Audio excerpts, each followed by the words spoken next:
Hello to my lovely audience. आज की जो हमारी वीडियो होने वाली है वो है हाइड्रा फेशियल के ऊपर। तो बेसिकली आजकल आपने सुना होगा जैसे कि शादी के साल चल रहे हैं तो लोग ज़्यादातर हाइड्रा फेशियल कराते हैं, क्योंकि इस टाइम वैसे भी विंटर्स है तो ड्राइनेस ज़्यादा होती है तो लोग हाइड्रा फेशियल कराते हैं, स्पेशली ब्राइडल्स के लिए।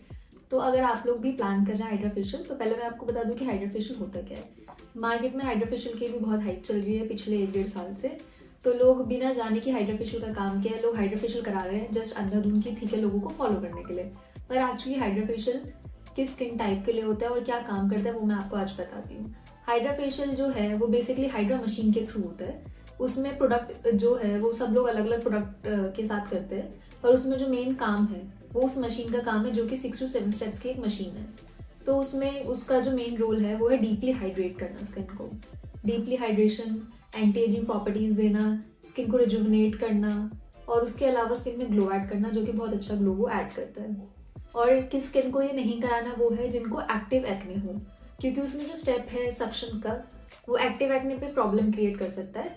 तो एक्टिव एक्ने जिनको है बस उनको नहीं कराना, बाकी जिनकी स्किन सेंसिटिव है उनको सक्शन का जो स्टेप है वो अवॉइड कर सकते हैं, बहुत लाइट प्रेशर से करा सकते हैं। तो आजकल कई बार क्या हो रहा है कि जो सैलून वाले हैं वो जनरली उस पर हाइड्रा फेशियल पे डिस्काउंट लगा के मार्केट टैक्टिक के थ्रू उसको सेल करने लग गए हैं। और उसमें वो लोग क्या करते हैं, क्लाइंट्स को पता ही नहीं होता, उनको लगता है हाइड्रा फेशियल जो है वो एक फेशियल का नाम है, जबकि वो एक मशीन का प्रोसीजर है। हाइड्रा एक मशीन का नाम है। तो वो लोग क्या करते हैं, नॉर्मली हाथ से उनको स्टेप्स कर देते हैं नॉर्मल फेशियल के और हाइड्रा उसको हाइड्रा फेशियल बोल देते हैं, बट ऐसा नहीं है। मैं आपको बताती हूँ कि उसमें क्या क्या प्रोसीजर होता है। तो वो पूरा एक 7 स्टेप का लॉन्ग प्रोसीजर होता है जिसमें हाथ का एक्चुअली में कोई यूज ही नहीं है। तो उसका जो फर्स्ट प्रोसीजर होता है वो पहले स्टार्ट होता है क्लेंजिंग से। तो उसमें जो भी टेक्नीशियन आपका फेशियल करेंगे वो पहले क्लेंजिंग करेंगे, लाइक नॉर्मल क्लेंजर के थ्रू। देन जो उसका सेकंड स्टेप होगा वो होगा स्क्रबर। तो स्क्रबर से क्या होगा, बेसिकली जो भी आपकी डेड स्किन होगी वो अच्छे से रिमूव हो जाएगी। उसके बाद जो थर्ड स्टेप होगा वो होगा हाइड्रोडर्माब्रेशन। तो जो हाइड्रोडर्माब्रेशन है उसी में ही उससे जो है आपकी डीपली जो भी बचे हुए लाइक डेब्रीज डर्ट होगा स्किन में वो अच्छे से रिमूव हो जाएगा। प्लस सक्शन के थ्रू आपके फेस पे ग्लो भी ऐड होगा। तो सक्शन बेसिकली क्या करेगा, उसमें 2 ट्यूब्स होती है जिसमें कि एक क्लीन वाटर होता है और एक पाइप होती है जो कि आपकी स्किन की डस्ट निकालती है। तो जो क्लीन वाटर होता है वो प्रेशर एयर और वाटर के प्रेशर के थ्रू आपकी स्किन से सारे डर्ट निकालती है, और जो दूसरी पाइप है डर्ट वाली उसके थ्रू वो स्किन से चला जाता है। तो बेसिकली जो सेकेंड प्रोसीजर होता है सक्शन का, उसमें वो 5 to 7 मिनट्स आपके फेस पे लाइक जो सक्शन है उसको अच्छे से ड्रैग करेंगे ताकि आपका फेस क्लीन हो। उसके बाद जो थर्ड स्टेप होने वाला है वो होता है अल्ट्रासोनिक का। तो अल्ट्रासोनिक का बेसिकली काम होता है कि आप जो भी प्रोडक्ट उसमें डायरेक्ट इन्फ्यूज करते हैं, उसके साथ कंबाइन करते हैं कोई भी सीरम या क्रीम, वो उसको डीपली पेनिट्रेट करता है। जनरली क्या होता है कि आप जो भी प्रोडक्ट लगाते हैं, कोई भी मॉइस्चराइजर, वो जो आपका ट्रॉपिकल बेस है लाइक जो आपकी सुपरफिशियल लेयर है सिर्फ वहीं तक काम करता है। पर अल्ट्रासोनिक जो कि जिसमें कि एक बहुत लाइट सी वाइब्रेशन होती है, वो आप जो भी उसके साथ सीरम या क्रीम लगाते हैं लाइट वेटेड, वो उसको डीपली पेनिट्रेशन में हेल्प करता है। अगर आप ज़्यादा थिक क्रीम लगाएंगे तो वो नहीं पेनिट्रेट हो पाएगी। जितनी पतली क्रीम होगी और उसके मॉलिक्यूल्स कम होंगे, छोटे से छोटे होंगे, उतनी ही वो आपकी स्किन में डीपली पेनिट्रेट करती है। जैसे कि सीरम के मॉलिक्यूल्स बहुत फाइन होते हैं, उसमें एक्टिव ज़्यादा होता है इसलिए वो डीपली पेनिट्रेट होता है, इसलिए उसके प्राइस भी ज़्यादा होते हैं। उसके बाद का जो स्टेप है वो है RF का जो स्टेप होता है वो होता है रेडियो एक्टिव फ्रिक्वेंसी। तो उसमें बेसिकली स्किन टाइटनिंग में वो हेल्प करता है। उससे हीट निकलती है जिससे कि जो आपकी मसल है, जैसे हम मसाज करते हैं और हमारे हाथ से जो हीट निकलती है उससे ब्लड सर्कुलेशन होता है और जो हमारे मसल्स हैं वो लिफ्ट होते हैं। सेम जो रेडियो एक्टिव फ्रिक्वेंसी है उससे भी हीट निकलती है और जैसे आप उसको ड्रैग करते हैं लिफ्टिंग तरीके से तो आपकी स्किन लिफ्ट और फर्म हो जाती है। फिफ्थ जो आपका स्टेप होता है वो है ऑक्सीजन स्प्रे। ऑक्सीजन स्प्रे का जो काम होता है वो होता है कि स्प्रे के थ्रू आप जो भी उसमें लिक्विड ट्रांसफर करते हैं लाइक जिसमें हाइलोरॉनिक हो या ग्लाइकोलिक हो, तो वो आपके स्किन पे उसको डीपली पेनिट्रेट करने का काम करती है और स्किन में हाइड्रेशन का काम करता है। तो जो स्प्रे होता है वो बहुत नॉर्मल होता है, बस उसमें ये ध्यान देना होता है कि उसका जो स्प्रे है उसका डायरेक्शन ऐसा हो कि वो नाक के अंदर ना जाए। तो आप उस टाइम जब भी स्प्रे कराए तो थोड़ी देर के लिए अपनी सांस रोक सकते हैं। जो आपका 6th स्टेप है वो है कोल्ड कंप्रेशन। कोल्ड कंप्रेशन आप जानते हैं कि ठंडा का क्या काम होता है। ठंडे का काम होता है आपका ब्लड सर्कुलेशन को इंक्रीज करना और जो आपकी स्किन में ओपन पोर्स हैं उसको क्लोज करना।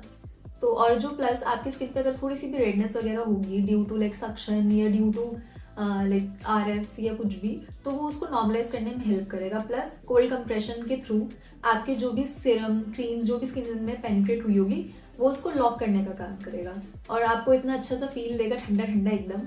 उसके बाद जो हमारा लास्ट स्टेप होता है, जो कि सबको ज़्यादातर पसंद आता है और बहुत टेम्पटिंग सा लगता है, वो है एलईडी मास्क। एलईडी मास्क में 4 टाइप्स की लाइट होती है और एक लाइक मिक्सिंग टाइप की लाइट होती है कि जिनको सारी टाइप की लाइट लेनी हो, तो उसमें डिफरेंट डिफरेंट लाइट का डिफरेंट डिफरेंट रोल होता है। पर जिन लोगों को फोटो सेंसिटिविटी होती है, लाइट से प्रॉब्लम होती है, उन्होंने बहुत हाँ लाइक हैवी पील्स कराई होती है जिसकी वजह से उनको फोटो सेंसिटिव की प्रॉब्लम होती है, उनको एलईडी, वो लोग एलईडी स्किप भी कर सकते हैं। तो अगली बार जब भी आप सैलून जाए किसी, तो किसी भी स्कैम में ना अटक कर कि ठीक है ये लोग बहुत सस्ता कर रहे हैं या कुछ भी, आप ना अटके और पहले मशीन चेक करिए कि उसमें एक्चुअली में वो क्या प्रोसीजर कर रहे हैं, कि वो एक्चुअली में जो उसके पूरे 7 प्रोसीजर्स हैं, 7 स्टेप प्रोसीजर, वो कर भी रहे हैं या जनरली आपको 1-2 प्रोसीजर बोल के, 1-2 प्रोसीजर करके सिर्फ उसको ही हाइड्रा फेशियल बोल रहे हैं। तो बी अ स्मार्ट बायर।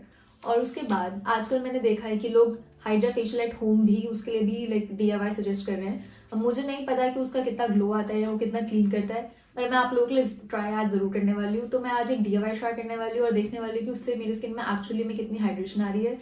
और हाइड्रा फेशियल ड्राई स्किन वालों के लिए तो एक मिरेकल का काम करता है, तो मैं देखने वाली हूँ कि मेरी स्किन इतनी ड्राई है तो वो मुझ पर क्या रोल करने वाला है। तो चलो आज मैं DIY ट्राई करती हूँ और आपको बताती हूँ कि वो एक्चुअली में वर्थ इट है कि नहीं।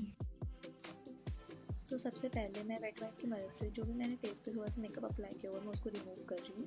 उसके बाद मैं एक DIY क्लेंजर बनाऊंगी। आज का जो हमारा हीरो इंग्रेडिएंट होने वाला है वो है ग्लिसरीन, और मैं जो ग्लिसरीन लूँगी वो वेजिटेबल सोर्स ग्लिसरीन लूँगी। इसके लिए मैं सबसे पहले एक बोल में रॉ मिल्क लूँगी और उसमें अपना ग्लिसरीन ऐड करूँगी और सबसे पहले कॉटन की मदद से अच्छे से फेस को क्लेंस कर लूँगी ताकि जो भी मेरे फेस पे बचा हुआ मेकअप होगा या डर्ट होगी, डस्ट होगी, वो अच्छे से निकल जाए। और इसमें लैक्टिक एसिड होता है मिल्क में, वो आपकी स्किन को डीपली क्लीन करने में हेल्प करता है, प्लस उसमें ग्लो भी ऐड करता है स्पेशली ड्राई स्किन के लिए। अब मैं बचा हुआ क्लेंजर हाथ से कर रही हूँ। उसकी कंसिस्टेंसी थोड़ी सी लिक्विडी होती है, तो इसलिए मैं पहले कॉटन की मदद से क्लीन करती हूँ और फिर अच्छे से हाथ से जो क्लेंजर है उससे फेस क्लीन करती हूँ। इसके बाद मैंने नॉर्मल पानी से अपना फेस वॉश किया और मैं माइल्ड से एक्सफोलिएशन करूँगी, जिसमें मैं बेसन में हल्का सा पानी डाल के एक्सफोलिएशन करूँगी। इसमें मैं बहुत माइल्ड एक्सफोलिएशन करूँगी। अगर आप चाहें तो ओट्स को पीस के उसके अंदर हनी डाल के भी एक्सफोलिएशन कर सकते हैं। मैंने यहाँ पे बेसन लिया है, ये आपकी चॉइस है। अगर आपकी स्किन ज़्यादा ड्राई है तो आप ओट्स के साथ भी स्क्रब कर सकते हैं। और मैं बहुत हल्के हाथों से स्क्रब कर रही हूँ, हमें बहुत ज़्यादा फोर्सफुली स्क्रब नहीं करना है। 2 से 4 मिनट स्क्रब करने के बाद मैं नॉर्मल पानी से ही दोबारा अपना फेस वॉश करूँगी। हम हाइड्रा फेशियल में ल्यूकवार्म या हॉट वाटर से फेस वॉश नहीं कर रहे हैं क्योंकि हमें अपनी स्किन ड्राई नहीं करनी। इसके बाद मैं अपनी क्रीम बनाऊँगी, जिसके लिए मैं लूँगी थोड़ा सा बीटरूट जूस। आप चाहें तो बीटरूट पाउडर भी यूज़ कर सकते हैं। उसमें मैं ग्लिसरीन जो कि हमारा हीरो इंग्रेडिएंट है वो डालूँगी, थोड़ा सा रोज़ वाटर और थोड़ा सा एलोवेरा जेल डालूँगी। एलोवेरा जेल मैं अगेन विशकेयर कंपनी का ही यूज़ कर रही हूँ और ब्रश की मदद से मैं इसको इक्वली लगा रही हूँ। क्योंकि मैंने बीटरूट जूस लिया इसलिए थोड़ा रनी फॉर्म में, अगर आप पाउडर लेंगे तो ये थोड़ा सा थिक फॉर्म में क्रीम की तरह हो जाएगा। मैं अपलिफ्टिंग वे में मसाज कर रही हूँ, आपको जैसे ठीक लगता है आप मसाज कर सकते हैं। आपको याद रहे कि आपको 10 मिनट्स मसाज करनी है अच्छे से, ताकि आपकी स्किन थोड़ी सी लिफ्ट हो सके और जो आप क्रीम यूज़ कर रहे हैं वो थोड़ा डीपली पेनिट्रेट हो सके। मैं थोड़ा थोड़ा हाथ में ली जा रही हूँ और क्रीम से मसाज करी जा रही हूँ, क्योंकि मेरी क्रीम अगेन रनी फॉर्म में है तो ये थोड़ी सी बह रही है। अगर आप पाउडर यूज़ करेंगे तो ये अच्छे से स्टिक हो जाएगी और आपको बार बार शायद लेना भी ना पड़े। अब मैं कॉटन की मदद से लेफ़्ट ओवर जो पेस्ट बचा है फेस पे उसको क्लीन करूँगी। आप चाहे तो वेट कॉटन भी ले सकते हैं, क्योंकि अगर आप पाउडर यूज़ करेंगे तो वो हो सकता है कि फेस से थोड़ी सी स्टिक हो जाए, तो आप वेट कॉटन की मदद से भी उसको क्लीन कर सकते हैं। आपको हल्के हाथ से ही क्रीम को निकालना है, बहुत ज़्यादा प्रेशर नहीं लगाना, क्योंकि ये कोई नुकसान नहीं करेगी। अगर रहेगी तो अच्छी बात है, ग्लो ही ऐड होगा। जो मेरा पेस्ट था वो थोड़ा सा बच गया था तो मैंने उसी में ही राइस फ्लावर ऐड करके अपना पैक बना लिया था। अगर आप चाहें, अगर आपकी पूरी क्रीम यूज़ हो जाए तो आप अलग से राइस फ्लावर लेके उसमें ग्लिसरीन डालकर भी पैक बना के लगा सकते हैं। और अगर आपके पास राइस फ्लावर ना हो तो आप उसी जगह मुल्तानी मिट्टी भी ले सकते हैं। अब मेरा पैक ड्राई हो गया है, मैं मल्सिफिकेशन करके उस पैक को रिमूव करूँगी और उसके बाद पानी से मुँह धोऊंगी। आप देख सकते हैं कि मेरी स्किन अब एकदम से सॉफ्ट और शाइनी हो चुकी है। जनरली हाइड्रा फेशियल जो होता है वो हाइड्रेशन के लिए होता है, और आपने हाइलुरोनिक एसिड का भी नाम सुना होगा, जो हमारी स्किन में नेचुरली प्रेजेंट होता है, but due to age factor वो धीरे धीरे स्किन में से कम होता जाता है, जिसकी वजह से हमारी स्किन इलास्टिसिटी और हाइड्रेशन कम हो जाता है। इसलिए हम एक्स्ट्रा ऊपर से हाइड्रा फेशियल लेते हैं ताकि उसमें एक्स्ट्रा हाइड्रेशन दे सके। और जो इसमें हमने मेन इंग्रेडिएंट यूज़ किया जो कि है ग्लिसरीन, वो भी ह्यूमेक्टेंट की तरह काम आता है।